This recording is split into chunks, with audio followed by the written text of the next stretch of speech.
Hey, this is Brooks with Character Design Forge. Last week we talked about a lot of the common attempts that people make in order to get work for free. And more importantly, from a creator's perspective, we talked about having some self-respect and not giving in to those attempts. So value yourself, recognize that your work took time and effort just like any other work, and that you don't owe anyone free work. I ended saying that there are some times when you could work for free, and I want to talk about those now. The key thing here is that these avenues don't involve being taken advantage of, but they all involve helping you build your skills and possibly help you to gain some income or an audience in return. Let's talk about what's involved with each, but also stay cautious about how you put your eggs in these baskets.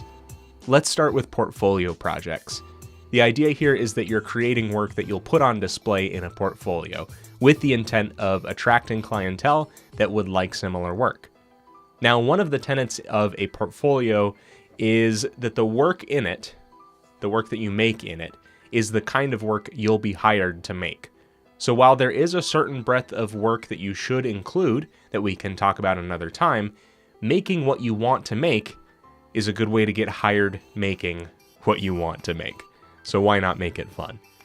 Try creating projects in addition to standalone pieces. So if you're looking to get hired doing game art, why not develop some art from a made-up game of your design? Make sure to call it a proof of concept, explain your methodology, and do the same with whether your field is animation or environment art, concept art, and visual storytelling, anything like that. One example that sticks out in mind to me is that of Dan Furnacey. He hired the concept artist El Rano to create the art for the Rivals of Ether character Rano, because he was looking for an artist who could draw frogs. Now, could a different artist draw frogs? Absolutely. But that's you thinking in terms of how an artist thinks. More often than you'd think, a lot of times clients are a bit more literal in what they're looking for. The great thing about creating portfolio work is that it shows what you're capable of and gives a potential client something they can trust. If they appear distrustful of what you can do, all you really need to do is point to your portfolio. The next avenue where you can create free work is through pro bono projects. The idea here is to do all of the work of a paid client project, but without actually getting paid for it. But you might think, doesn't this fly in the face of everything we talked about in the last video? Well, the key idea here is that if you approach the potential client and offer your services, there's a good chance they weren't even looking for work to be done in the first place, which kind of eliminates the possibility of them being predatory, right? So oftentimes people create pro bono projects because they believe in the client or what they're doing. For example, you like what you've seen a programmer do, making gameplay with free assets, so you offer to make some art for them. Or like I did once, I liked the game someone was making in a pixel art style, and so I made some fan art for them, and they actually asked if they could use it for the cover of the game if and when it's released. When you do this, you're going to treat it like a fully paid project. The key here is that no client is preying on you, and if instead of having a reasonable amount of gratitude for what you're doing, kind of like you'd expect, if they instead get demanding in some way, you have the ability to walk away from the project if need be. Some people actually choose to send the client an invoice describing what they would have charged were it not pro bono. Still, it would be $0 at the bottom. There is the strong understanding in place here, of course, that you are solvent enough or have the resources available to you to do a pro bono project. And understandably, not everyone does. I certainly don't right now. But this is a great avenue to go when you're first setting out to do client work. When people say that artists need to take on low-paying work when they're first starting out, there's really not a lot of truth to it. In my opinion, doing a pro bono project and being paid nothing for it, with the understanding of what your rates typically are, is actually better than being paid half of what you're worth. That's because with a pro bono project, your worth is not being devalued. Key thing to remember here is that you initiate the pro bono project. You're not looking for people who are asking for pro bono work. All right, I'm done saying pro bono now, forever. Just sounds weird. Another avenue where making free work makes sense is in a partnership, where you and the team you're in have the understanding that there's no money being exchanged during development of the project, and revenue afterwards, if there is any, is split between you. So the key thing in this scenario is that it's clear up front what kind of split there is, and that your involvement is fair, if not equal. Now, I would warn against starting a partnership with strangers. Instead, work with people that you know and trust. That's the situation I'm in with my friend Mark. We're co-developing the game Shackleton together, splitting the profits down the line if and when we get to that point, and we were friends before we started this project. Basically, a partnership is like a passion project with multiple people involved. So if you're not passionate about it, why do it? This is also different than a friend just asking you to do free work for them. In a partnership, you're equally invested, and both of you are getting something out of the project in the end. Or all of you, if there's a larger team than two. The next two examples are probably familiar to you from your time on the internet. When a musician goes busking in the streets, they play music freely for people passing by, in hopes that some will provide tips and donations, coins and bills thrown into their guitar case. Some musicians make nothing, and others actually generate a pretty healthy living. Now, through Ko-fi.me, PayPal donations, Twitch streaming, even Patreon, some artists are able to do what they're doing, and people offer money to them expecting nothing in return but for them to continue doing what they're doing.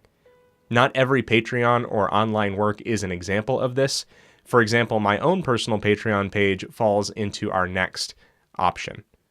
For some, this works out great. I think that starting fresh, busking online, and expecting money from it is a little presumptive. Really, this method is more effective for generating attention to your work and building an audience. Hey look, you're getting exposure the same way that everyone is today, except you're doing what you love. For our final example, I want you to imagine you've got a booth at a local Comic-Con. You've got some of your art books for sale, a few pieces of original art for sale, and some pins for sale. But you also have a basket of buttons set out front that say, "Free, take one." Or even a single print of some of your comics with a label that says, "Free sample." Now, some of your work is available for free, and if folks are interested, they can pay for more, often at a higher quality. That's why I referenced my own Patreon here. My Patreon is sort of a catch-all for supporting my videos, my own stories, and my own art, but it's transactional. You get something in return, and I create something for you in return at the various tiers. And as much as I would ideally love for a certain amount of people to just sort of reciprocate out of appreciation for my free stuff, kind of in a busking style, it really falls more into that free sample category. These videos, the art that I post on Instagram, and things like that are the free samples out front. I have a premium course that I've been remaking right now over at learncharacterdesign.com. And I'm remaking it because as I've been making videos and growing myself as an artist, I wanted to bring my premium thing up to par with everything else. So that's my personal example of the free sample. You could post your comic freely online but sell printed books. You could post art but also sell prints. There are few artists just following one of these things strictly, but it sort of begs the question, how much of your time is put into the free sample? Maybe you're like me, overcommitting way too much time to the stuff you're giving away at the expense of the thing that you'd like to make, or things that might be more lucrative. If your entire booth was set up to give away for free, but only one thing was for sale, how much better is it than what's free? Or what reason is there for that paid thing to stand out? Now, since we're at the comic booth, just one more thing I wanted to mention when it comes to audience and clients. I exhibited a few years ago at New York Comic Con, back when I was putting comics out online regularly. And it's interesting, the thing we're making is really interesting to us, and we hope that everyone likes it. But when we encounter indifference, not even a negative reaction online, we may take it somewhat hard. But there was something so relieving about being at that booth and making a realization. See, all of the people that walked by my booth, out of all of them, only about 10 to 20% really gave any interest, and maybe only half of those people stopped. And then fewer than that actually bought a book. But at the end of the day, I always did super well. Now, no matter how great my thing was, no matter what, not 100% of everyone is going to like something, and that's completely okay. You look at Star Wars and Pokemon and the biggest franchises in the world, and yet not everyone likes them. The majority of humanity will actually always be indifferent to them, possibly actively disliking them. It was great to have a real-life microcosm of the way that attention and traffic move online. And I say all of this because you may have a tendency to act in desperation when one client or person shows some interest but asks you to make some concessions. And in the case of client work, you may think that you have to charge less or lower your rates because this person is the first or only one that's ever going to come across your radar. But there's a good chance that this person just isn't a good fit, or they represent the indifferent masses, or what have you. And that's okay, because even the biggest things don't have 100% of the attention. You can still build your audience or client base from that 10 or 20% that are the right fit, and be perfectly fine. So those are some ways that you can work for free, and a lot of it is kind of acting as your own marketing team. And if you think about it, marketing is usually this understood cost that will take money or time or resources from you at first in order to gain attention and customers later. So going along with the last video, there's a fine line between doing a lot of work upfront without getting paid for it that builds you and your stuff up, and doing work for someone else without getting paid that builds their stuff up.